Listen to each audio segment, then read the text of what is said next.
वो ज्वलंत मुद्दा ये है कि राजस्थान सरकार ने अभी विद्या संबल योजना जो एक लागू की है, उसमें बहुत बड़ी विसंगतियाँ रह गई है और वो विसंगतियाँ आगे आने वाले समय में बहुत ही बुरे परिणाम होंगे। सबसे बड़ी बात मैं ये कहना चाहूँगा कि आज से पहले जिस भी सरकार ने जिस भी इस संविदा पे किसी भी पद पे अगर किसी को लिया गया है तो वो आगे जाकर उसको स्थायी किया गया है और उसको परमानेंट किया गया है। ये आज तक का सिस्टम रहा है। तो आज से पहले जो भी संविदा में रहे हैं उनमें सबसे पहले स्थानीय को हमेशा मौका दिया जाता था कि भाई स्थानीय आप कम पैसे में किसी को नौकरी पे रख रहे हो तो कम पैसे में अगर स्थानीय कोई बंदा होगा तो वो जो है वहाँ पे कम पैसे में अच्छा परिणाम दे पाएगा। बाहर का बंदा कोई यहाँ के आकर अगर नौकरी करता है कम पैसे में तो एक तो वो आने जाने में बच के रहेगा कि ठीक है साहब हेडमास्टर जी से संपर्क कर लेता है, मैं आऊँगा तब कर लूँगा।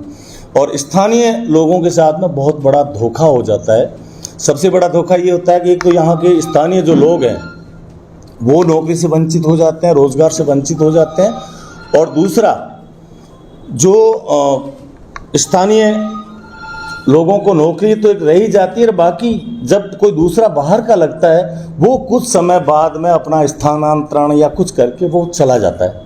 तो यहाँ के जो दुर्गम स्थिति के हालात हैं बाड़मेर जैसलमेर के, अगर कोई नौकरी पे लग जाता है और कल उसको जैसे ही परमानेंट हुआ और वो ट्रांसफ़र करके वापस अपने ज़िले और शहर में चला जाता है तो हमारे हालात वो के वो रह जाते हैं। तो इसलिए पहली बात तो ये रहे कि इस भर्ती में जो है स्थानीय को सबसे पहले इस मुद्दे को जो है सरकार को मैं चेताना चाहता हूँ कि स्थानीय लोगों को सबसे पहले अवसर प्रदान किया जाए। सबसे पहले अवसर जो है स्थानीय लोगों को प्रदान किया जाए। उसके बाद में जो इसमें सबसे बड़ी खामी जो है वो है भारतीय संविधान के अनुसार हर वर्ग को, अनुसूचित जाति, अनुसूचित जनजाति और अन्य पिछड़ा वर्ग ओबीसी, अल्पसंख्यक वर्ग और अभी स्वर्णों को भी उसमें 10% का रिजर्वेशन दिया गया है सुप्रीम कोर्ट तक ने। तो एक ये ऐसी 90-93 हज़ार लोगों को बैकडोर एंट्री से सरकार में शामिल किया जा रहा है, जिससे पूर्णतः भारतीय संविधान के जो सिद्धांत हैं उनके विरुद्ध है और आरक्षण जो है एक बैकडोर एंट्री से आरक्षण को ख़त्म किया जा रहा है। तो ये मैं मांग करता हूँ कि इसमें आरक्षण की भी व्यवस्था जिसको जितनी है उतनी आरक्षण की व्यवस्था की जाए और उन पे आरक्षण की व्यवस्था लागू करके चाहे अनुसूचित जाति, जनजाति, ओबीसी और सामान्य जिनका जितना पड़ता है उस हिसाब से लगाया जाए, क्योंकि यही भर्तियाँ आगे जाके स्थायी होने वाले। आज आरक्षण किसी का नहीं है तो आगे जाके ये विसंगत तरीके से जो भर्तियां की जा रही है आगे जाके यही लोग स्थायी होंगे। इसका मतलब भारतीय संविधान का पूर्ण तरह से दरकिनार किया जा रहा है। उसमें जो आर्टिकल हमारे पक्ष में हैं, गरीब वर्ग के तबके के पक्ष में हैं, उनको जो है बैकडोर एंट्री, मेरे को यहाँ लगता है कि जो अशोक जी राजस्थान के मुख्यमंत्री हैं, मैं हालांकि मैं खुद आज कांग्रेस पार्टी में हूँ, मैं उनसे निवेदन करता हूँ कि जो आप खुद भी उसी वर्ग से आते हैं, कम से कम जो भारतीय संविधान के मूल्य हैं उनके साथ खिलवाड़ न किया जाए।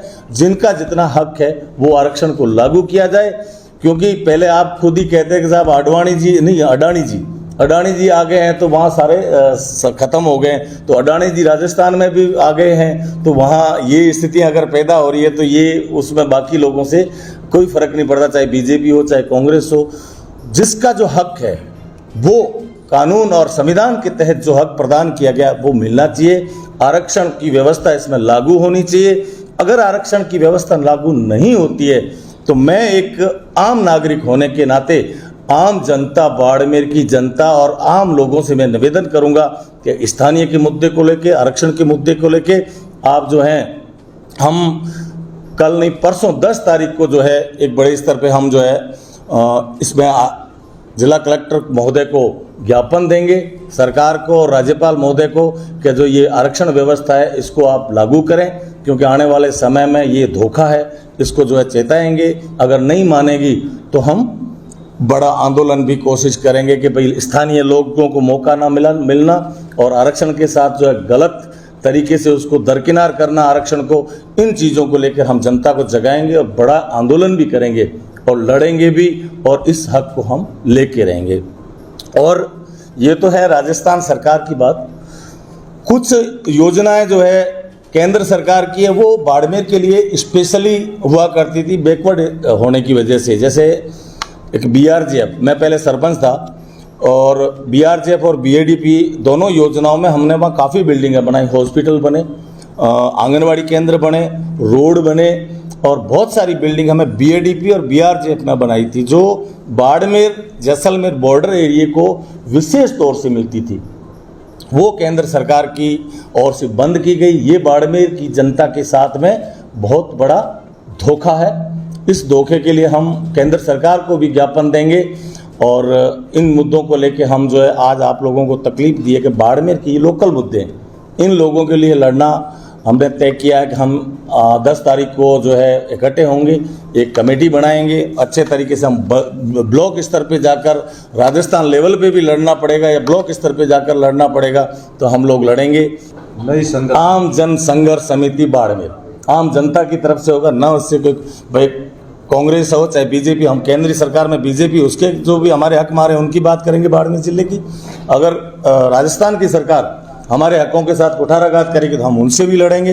ये आम जन संघर्ष समिति बाड़मेर के नाम से हम बैनर लड़ेंगे और हर जगह से लोगों को निवेदन करते हैं। आपसे भी मैं निवेदन करूंगा कि मेरी जो बात अगर वाजिब लगती है आपको तो पूर्णतः पब्लिक तक पहुंचाएं। 130 करोड़ के आसपास जो बाड़मेर जैसलमेर को सालाना नुकसान हो रहा है और इसके लिए एक्चुअल में तो देखो ये केंद्र सरकार की राशि है। जब 2005 के आसपास BRGF लागू हुई थी, BADP ऑलरेडी पहले से ही चली आ रही थी। तो BADP के लिए पहले तो पूरे बाड़मेर जिले में BADP का बंटवारा होता था, हर पंचायत में जहाँ जैसे प्रतिनिधि यहाँ पे बांटते थे, कभी ये काम लगाओ कोई भी। उसके बाद में BADP की गाइडलाइन ये है कि आप 15 किलोमीटर के अंदर अंदर आप सारे काम करोगे, तो वो भी ठीक चल रहा था। पर अब ये सेंट्रल गवर्नमेंट का काम है तो यहाँ के जनप्रतिनिधि जो भी हैं उनकी कमजोरी है कि जो बाड़मेर की राशि है जो काट दी गई है। जब हमारी संघर्ष समिति इस स्तर पे लड़ाई पे आ जाएगी कि हमारे हक चाहिए, तो मेरी एक और बहुत बड़ी जो मेरी सोच है, मैं कहता हूँ कि आज की तारीख में बाड़मेर जिले में करोड़ों अरबों रुपए के संसाधन जो है केंद्र और राज्य सरकार को जा रहे हैं पेट्रोलियम के रूप में। करोड़ों और अरबों रुपए के रूप में हमारे संसाधन, अगर यहाँ वातावरण खराब होता है, हवा खराब होती है या ज़मीन खराब होती है, सब कुछ होता है तो बाड़मेर वासियों का होता है। तो जो यहाँ से करोड़ों अरबों रुपए का संसाधन जो पैसा क्रूड ऑयल वगैरह जा रहा है जिससे सेंट्रल गवर्नमेंट और केंद्र राज्य सरकार दोनों पैसे कमाते हैं, उसमें भी हमारे बाड़मेर जिले का प्रतिशत होना चाहिए।